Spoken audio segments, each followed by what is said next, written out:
Rusame reader, Crow Song, and today I will be reading to you from Take 2 by Miriorite. Now on to Chapter 31, True Feelings.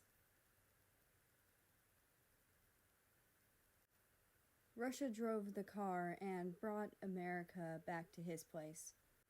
After all, he did drag America out of his own home without a heads up. There has been news about a huge scoop that has just happened. Apparently, our ex-number-1 star has cleared his name. What happened was... The radio stations were already talking about what happened. America listened along because he could guarantee all the radio stations would be talking about the same thing anyway. So, to celebrate, we're going to be playing a marathon of his songs. Enjoy! Then the lady on the radio stopped speaking. A song played. When America and Russia heard it, they both reacted. This was America's first ever song. A wave of memories flooded the American's head. He smiled warmly and started humming along. The humming was extremely pleasant to the ear, crisp and clear. Your first song? It's very nice, Russia commented next to him in the driver's seat. The shorter male raised an eyebrow. How do you know this is my first song? I don't think I ever told you, he said in a teasing tone. Russia flinched and fumbled the steering wheel, almost driving off track. Whoa, don't get us in an accident, or else the news will be reporting 2 huge scoops instead of 1. The Russian looked a little embarrassed as he turned his head away slightly. Sorry. The American chuckled some more. Since when were you so easily flustered? It's fine. He pat the taller man's shoulder a few times while laughing happily to himself. As they were driving down the road, America recognized this road. It was close to his place. Hey, can I go to your place instead? They almost drove off track again. This is sudden. The shorter male smiled. Is there something wrong? Besides, you still owe me dinner, don't you?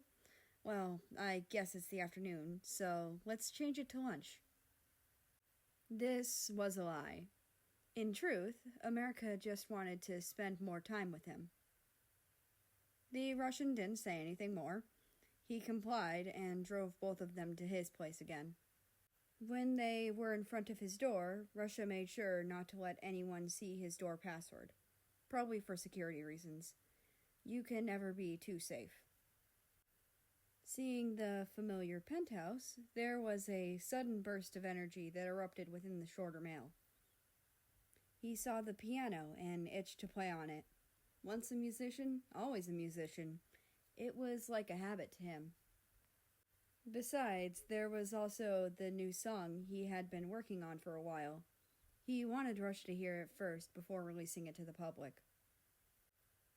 You can go ahead and do anything you want. Make yourself at home. I'll start cooking, Russia said before walking away to the kitchen. America exclaimed from across the room, I'll help you out later. He sat down in front of the piano. The keys seemed to fit his fingers perfectly. America traced the notes lightly, pressing on a few, which produced a pleasing melody. But when he pressed a specific note, he could tell it was a bit off. Amateurs would usually not be able to differentiate this note difference, but America could, and it bothered him a lot. He decided to try and fix it himself. The American's eyes wandered to the bookshelf in the living room. This piano was a high-quality model he had yet to try, so he didn't know how to fix it. America scanned through the bookshelf, trying to find the manual for the piano, and finally he found a dust-covered book on the top shelf. It was the manual he needed. The book was unfortunately lodged quite badly in. He pulled with some effort before getting it free. The bookshelf swayed, and the box on top of the bookshelf tumbled down. Ouch. Ah, shit, I made a mess. I should probably clean this up. I hope he didn't hear that, America said as he bent down to throw whatever had fallen out of the box back in the box. But what America saw in the box made his movements pause for a moment. He glanced at the thing that he'd picked up, then paused as well. A few minutes passed by, and Russia came back into the living room. I heard a noise. Did something happen? His eyes darted around the room. Then his gaze stopped at the man sitting on the floor in front of the bookshelf, flipping through the books inside the box. The Russian's eyes widened. He rushed over extremely quickly. America noticed him. A wide smile spread across his face. Ah, Russia, you're here! Look at this! This magazine is from ages ago, when I was still a teen. It was one of my first photo shoots. Look how stiff I was! Russia kneeled down on the floor next to him, at a loss of what to do. His face grew increasingly redder by the moment. Of course, America noticed this, since it was so obvious. Russia desperately tried to swiftly throw things that had fallen out of the box back in it. Ah, look, you have so many of my magazines and CDs. A lot of posters and other collectible stuff. The whole box is full of it.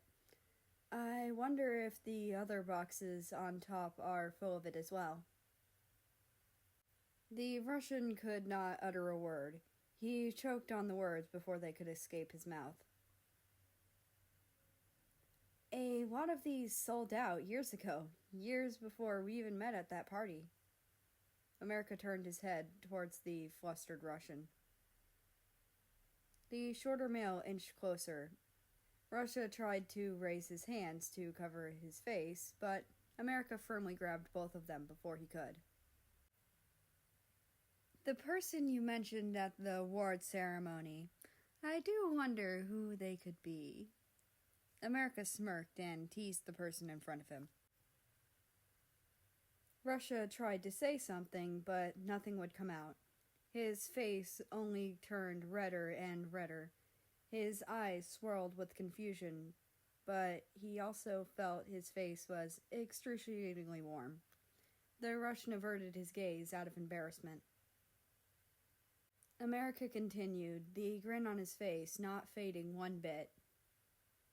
Tell me, when was the first time we actually met?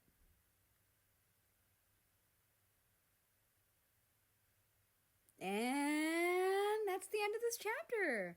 I hope you really enjoyed it, because I have. Anyway, that being said, I would like to invite you to join the Discord, which is linked down in the description below. I hope you have a nice rest of your day, night, or whatever it is for you. Just enjoy your time. And I will see you tomorrow.